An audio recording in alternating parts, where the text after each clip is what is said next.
Good morning students. Class 11 English medium subject chemistry. आज हम इस टॉपिक में बात करेंगे। टॉपिक हमारा है वंडर वॉल कॉन्सेप्ट। अब वंडर वॉल कॉन्सेप्ट क्या है? तो वंडर वॉल तो आपको पता चल गया कि वंडर वॉल एक साइंटिस्ट है और इनका कोई कॉन्सेप्ट दिया है, इन्होंने कोई कॉन्सेप्ट दिया है, इसलिए वंडर वॉल कॉन्सेप्ट हो गया। पिछली वीडियो में हमने आइडल गैस इक्वेशन की बात की थी। आइडल गैस जो है, आइडल गैसों के लिए दिया गया था। आइडल गैस जैसे कोई गैस होती नहीं है, ये कि इमेजिनरी है, कल्पना की गई है कि ऐसी कोई गैस जो सभी टेम्परेचर, सभी प्रेशर पे चार्ल्स लो, बॉयल लो, अवोगाद्रो लो फॉलो करती हैं। जो गैस के नियम है, जो गैस के लॉ हैं, उन सबको फॉलो करती हो ऐसी कोई गैस जो किसी भी टेम्परेचर, किसी भी प्रेशर पे, तो उस गैस को आइडल गैस बोलते हैं। अब ऐसी कोई गैस बनी नहीं है अभी तक तो फाइंड नहीं की गई है, ना है जो किसी भी टेम्परेचर, प्रेशर पे इन लॉज को फॉलो करे, है कि नहीं? इसलिए आइडल गैस होती नहीं है। लेकिन उन्होंने साइंटिस्ट ने इक्वेशन दे दी, ठीक है। वो क्या इक्वेशन थी? वो थी पीवी बराबर एन आर टी। याद है? आइडल गैस इक्वेशन है पीवी बराबर एन आर टी। अब इस पीवी बराबर एन आर टी, जो आइडल गैस इक्वेशन है पीवी बराबर एन आर टी, इसमें वंडर वॉल ने क्या किया? कुछ चेंजेस किया, कुछ करेक्शन किया और अपना एक नया इक्वेशन दिया। और ये इक्वेशन रियल गैसों के लिए था। रियल गैसें तो हम जानते हैं, H2O2, N2CO2, SO2, NH3 वगैरह वगैरह जो भी है नेचर में, अभी हमारे हमको जो पता है वो सब कैसे रियल गैस, ठीक है। तो वंडर वॉल ने क्या किया था? आइडल गैस इक्वेशन में थोड़ा चेंज करके, करेक्शन करके एक नया इक्वेशन दिया जो कि रियल गैसेस के लिए था। है बात समझे? अब उसने क्या चेंजेस किया, क्या करेक्शन किया आइडल गैस इक्वेशन में, जिससे कि उन्होंने रियल गैस के लिए इक्वेशन बनाई। तो फर्स्ट पहले तो सबसे पहले अपन बात कर रहे थे कि उन्होंने इक्वेशन बनाई क्या थी। रियल गैसों के लिए जो इक्वेशन दी वो ये था, जो फॉर्मूला उन्होंने रियल गैसों के लिए दिया वो ये था, P plus A upon V square, V minus B, ये V है, V माइनस बी बराबर R T, N is equal to 1 mole. यहां पे एन आर टी होगा, ठीक है ना, लेकिन 1 मोल होगा तो क्या होगा? आर टी होगा। तो ये वंडर वॉल इक्वेशन है, वंडर वॉल इक्वेशन है रियल गैस के लिए, ठीक है। अब इन्होंने करेक्शन किया, इसमें यहां से फिर से रिपीट लिख रहा हूं, पीवी बराबर एन आर टी, 1 मोल है तो क्या बचेगा? पीवी बराबर आर टी है। तो इन्होंने जो चेंजेस किया या इसमें चेंज किया, मतलब कि इस प्रेशर में कुछ चेंज किया, इसमें कुछ चेंज किया, ये इक्वेशन दिया P plus A upon V square. क्या चेंज किया इसे आप देखो, P plus A upon V square add किया है, A upon V square add कर दिया इसमें, ये तो क्या यहां ये जो वॉल्यूम है, इस वॉल्यूम में क्या किया? V माइनस बी माइनस किया है, इसमें से B माइनस किया है कि? और आरटी तो आरटी है। क्लियर? तो सबसे पहले हम बात करेंगे वॉल्यूम करेक्शन की। किसकी? Volume correction. अब वॉल्यूम करेक्शन क्या है? देखो, number of moles of gas, जहां पे बी से इसको रिप्रेजेंट करेंगे अभी, और वॉल्यूम ऑफ रियल गैस, ठीक है। तो सबसे पहले हम बात करते हैं वॉल्यूम करेक्शन। वॉल्यूम करेक्शन का जो रियल आइडल गैस का वॉल्यूम होता है, volume of ideal gas is equal to volume of real gas minus number of moles, ठीक है। अब यहां पे आइडल गैस का वॉल्यूम है, जिसको मैं थोड़ी देर के लिए हमने एक वॉल्यूम आई लगा दिया,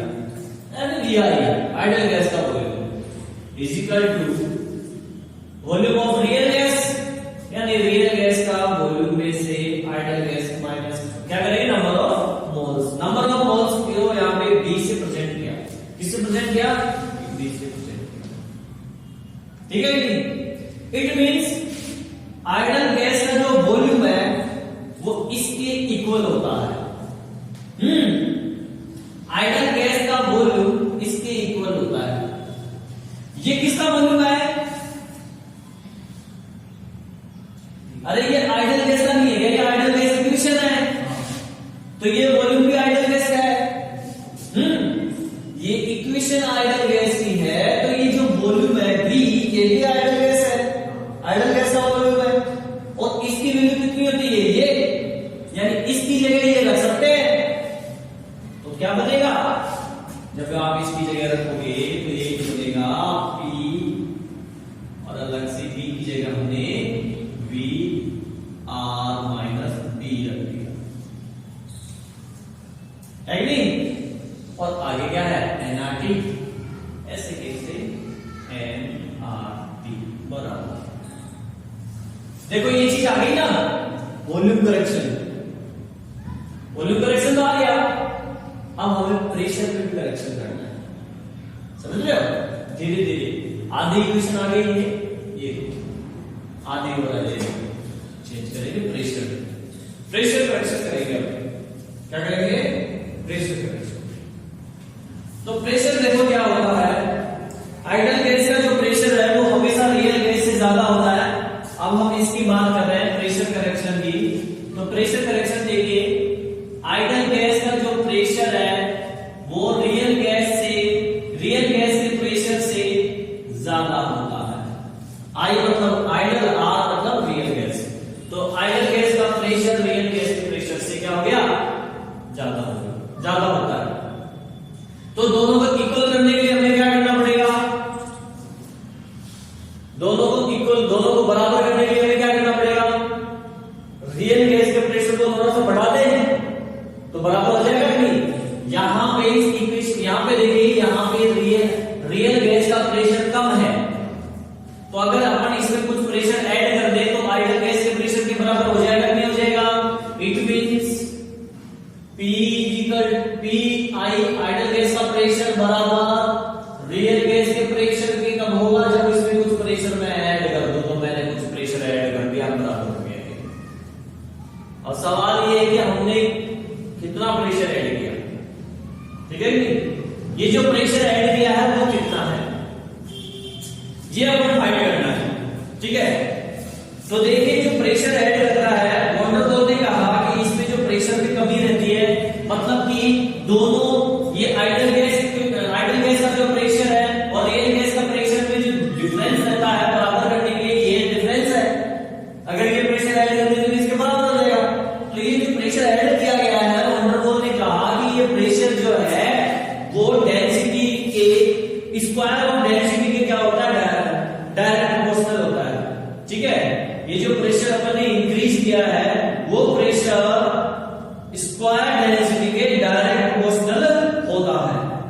तो अब आप इसका डायरेक्ट प्रोपोर्शनल करो, देखिए ये जो प्रेशर है ये इंक्रीज किया मैंने, वॉन्डरवॉल ने कहा कि ये प्रेशर डायरेक्ट प्रोपोर्शनल होता है डेंसिटी, स्क्वायर डेंसिटी के, यानी डी स्क्वायर। साइन हटाएंगे ये, तो P equal to A constant है, एडी स्क्वायर, ठीक है, P equal to A D square. और हम जानते हैं डेंसिटी क्या होता है, हम जानते हैं डेंसिटी क्या होता है, डेंसिटी क्या होता है, D equal to N upon B, number of moles upon volume, number of moles upon volume. देखो डेंसिटी ये भी होता है mass upon volume, mass upon volume भी डेंसिटी है। Number of moles upon volume भी क्या है, गैस की डेंसिटी है। तो गैस की डेंसिटी ये है, तो ये चीज मैं यहां रखूं डी की जगह, तो क्या बन जाएगा फॉर्मूला, तो फॉर्मूला बन जाएगा P equal to A, P equal to A और N का AB का स्क्वायर है, का स्क्वायर कर लेंगे। तो देखिए यहाँ पे d बराबर क्या है, n/v है, और ये मान अपन यहां रखेंगे और इसका स्क्वायर है, इसका मतलब कि a n का भी स्क्वायर होगा अपॉन v का भी स्क्वायर होगा कि नहीं। ये जो p की वैल्यू आई है वो इस वाले p की वैल्यू आई है कि नहीं आई। अब तो ये वैल्यू यहां रख दो इस जगह पे, तो क्या हो जाएगा, तो हो जाएगा P I equal to P R plus A N square upon V square, है नहीं। और मोलों की संख्या n equal to number of moles 1 है, तो ये क्या हो जाएगा, P I equal to P R plus A upon V square. बोलो होगा कि नहीं होगा। ये चीज जो दिख रही है आपको गोले के अंदर, वो किसके बराबर है, आइडल गैस के प्रेशर के बराबर है। किसके बराबर है, आइडल गैस के प्रेशर के बराबर, यानी इसके बराबर, यानी इसके बराबर, ठीक है नहीं। तो ये इसकी जगह ये रख सकते हैं, तो इसकी जगह ये रखेंगे तो देखो क्या होगा, यहां पे P R plus A upon V square, next क्या है, volume correction, V R minus B equal to 1 mole R T, N equal to 1 mole है इसलिए आर टी। देखिए आगे ये इक्वेशन वंडर वॉल इक्वेशन आ रही है ना। अब यहां पे चाहे आप ये हटा दो, रियल गैस का कोई दिक्कत नहीं है इसमें, आर नीचे जो लिखा ना ये रियल गैस, ये चाहे हटा दो कोई प्रॉब्लम नहीं है, अब रखो तो भी कोई दिक्कत नहीं है, ये भी वंडर वॉल इक्वेशन है, ठीक है। तो वंडर वॉल ने जो है रियल गैसों के लिए इक्वेशन बनाई, आइडल गैसों की जो इक्वेशन थी उसमें करेक्शन करके, वॉल्यूम और प्रेशर। नेक्स्ट टॉपिक हमारा है density and molar mass of gases substance, यानी कि कोई भी गैस है उसका मोलर मास और उसकी डेंसिटी में क्या रिलेशन है, ठीक है। तो ये जो रिलेशन है वो आएगा आपका आइडल गैस इक्वेशन से। इसके लिए आपको आइडल गैस इक्वेशन याद होनी चाहिए। तो आइडल गैस इक्वेशन क्या है, आइडल गैस इक्वेशन है पीवी बराबर एन आर टी, ये आइडल गैस इक्वेशन है। यहां से अगर हम n अपॉन v निकाले तो क्या हो जाएगा, ये p upon R T, clear. We know n equal to होता है mass upon molar mass, n equal to होता है मास अपॉन मोलर मास। ये यहां रखेंगे तो क्या हो जाएगा, mass upon molar mass, v equal to p R T, ठीक है। हम यहां देखिए, अब आप यहां पे ये चीज क्या है, मास अपॉन वॉल्यूम, और हम जानते हैं मास अपॉन वॉल्यूम क्या होता है, डेंसिटी होता है। तो इसकी जगह डी रख देंगे डेंसिटी, तो क्या बन जाएगा आपका D upon M equal to P R T, ये बन जाएगा नहीं बन जाएगा। यहां से अगर मोलर मास निकालें एम, तो ये क्या जाएगा, क्या हो जाएगा D R T upon P, ये आ गया रिलेशन मोलर मास और डेंसिटी में, ठीक है। नेक्स्ट हमारा टॉपिक है Dalton law of partial pressure. गैसों के लिए है ये ओबीसी डाल्टन का लॉ है। अब डाल्टन ने बोला क्या, डाल्टन ने कहा कि नॉन रिएक्टिव गैसेस ऐसी गैसें जो आपस में रिएक्ट नहीं करती हैं, आपस में रिएक्ट नहीं करने वाली गैसों का मिक्सर करने पर मिक्स कर दिया, ठीक है, मिक्स कर लिया। मिक्स करने के बाद में जो गैस का जो मिक्सर है उसका टोटल जो प्रेशर है वो उन गैसों के पार्शियल प्रेशर के टोटल के बराबर होगा। इसको यूं समझें कि गैस ए, बी और सी, ये 3 गैसें हैं, ए, बी और सी, ठीक है। ये आपस में रिएक्ट नहीं करती है, ये तीनों गैसें आपस में रिएक्ट नहीं करती है, क्लियर। नॉन रिएक्टिव गैसेस है, इन तीनों को मिला दिया, मिलाने के बाद में एक कंटेनर में भर लिया अपन ने, तो इसका जो कुल प्रेशर है, इस मिक्सचर का कुल प्रेशर तीनों का मिला लिया, मिलाने के बाद में इसका जो कुल प्रेशर है ना, वो इसके पार्शियल प्रेशर, इसके पार्शियल प्रेशर और इसके पार्शियल प्रेशर, यानी ए बी सी का जो पार्शियल प्रेशर है उसका टोटल होगा ऐसे। Total pressure is equal to partial pressure gas 1 plus partial pressure gas 2 plus partial pressure gas 3। Clear? इसके इक्वेशन नंबर 1, यानी इसका इस गैस का पार्शियल प्रेशर, इस गैस का पार्शियल प्रेशर, इस गैस का पार्शियल प्रेशर, इन तीनों को टोटल कर लेंगे, वो होगा कुल प्रेशर के बराबर। ये टोटल लो है, आई बात समझे? ठीक है। अब इन्होंने जो पार्शियल प्रेशर दिया, किसी गैस का जो पार्शियल प्रेशर होता है ना, गैस का जो पार्शियल प्रेशर होता है वो होता है एन, देखो पीवी बराबर एन आर टी था ना हमारा इक्वेशन, पीवी बराबर N R T, ideal gas equation है ये क्या है? Ideal gas equation. पास आइडियल गैस इक्वेशन से अपन निकालेंगे दोबारा लिखा साथ, पीवी बराबर एन आर टी, ये आइडियल गैस इक्वेशन है।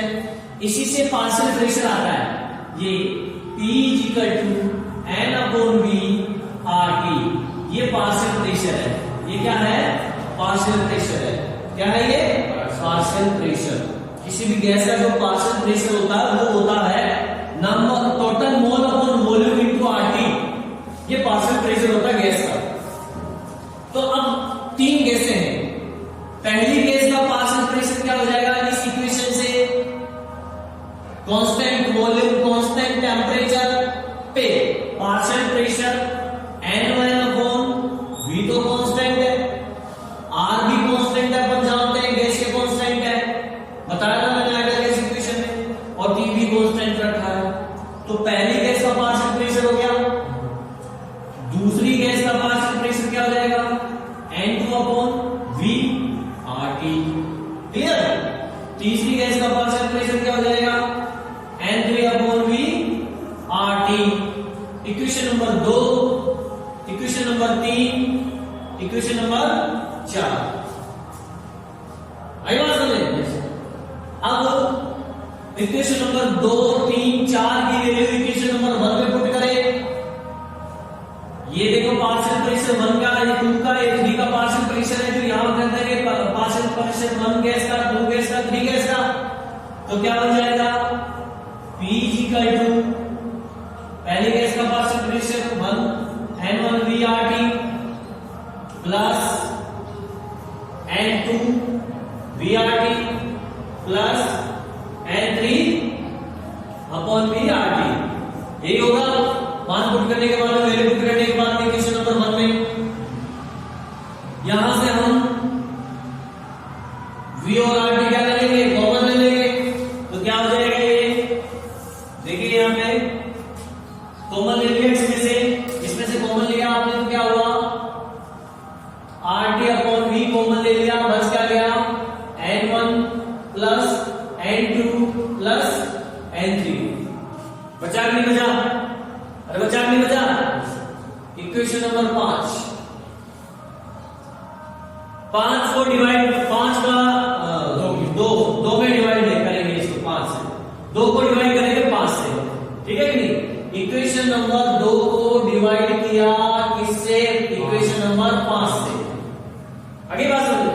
तो देखिए डिवाइड करो, P1 और ये P है, तो P1 अपॉन P, ठीक है, is equal to N1 upon V RT को डिवाइड करेंगे इस पूरे से, तो क्या हो जाएगा? ये देखिए N1 upon V RT divided by RT upon V N1 plus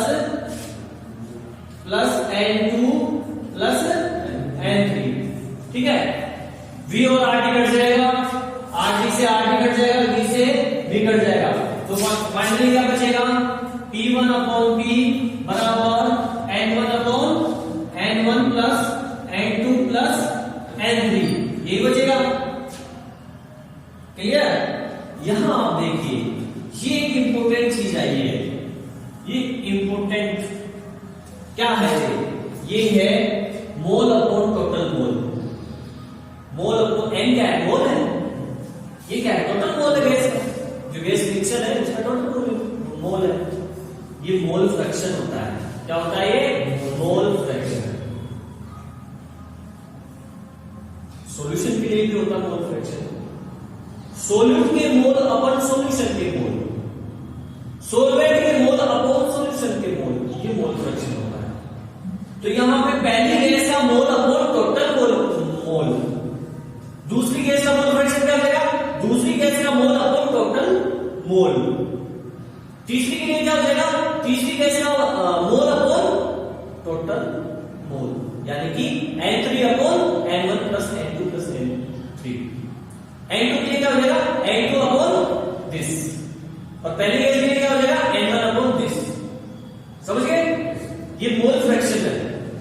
और इस मोल फ्रैक्शन को X से रिप्रेजेंट करते हैं। किससे रिप्रेजेंट करते हैं इसको, X से। ठीक है, सो ये क्या बन जाएगा, P1 upon P is equal to X। Clear. तो यहां से अगर हम पहली गैस का पार्शियल प्रेशर निकाले, पहली गैस का पार्शियल प्रेशर P1 है, देखो पहली गैस का पार्शियल प्रेशर P1, तो यहां से अगर P1 निकाले पहली गैस का पार्शियल प्रेशर, तो क्या हो जाएगा ये, P1 is equal to X P। पहली गैस के लिए X1 आ जाएगा, तो दूसरी गैस के लिए क्या आ जाएगा, P2 is equal to X2 P। तो तीसरी गैस के लिए क्या हो जाएगा पार्शियल प्रेशर, X3 P। तो अलग अलग गैसों के लिए हो गया पार्शियल प्रेशर। तो टोटल अपन ऐसे लिख सकते हैं इसको कि PI is equal to XI P। आगे बात समझे, तो ये पार्शियल प्रेशर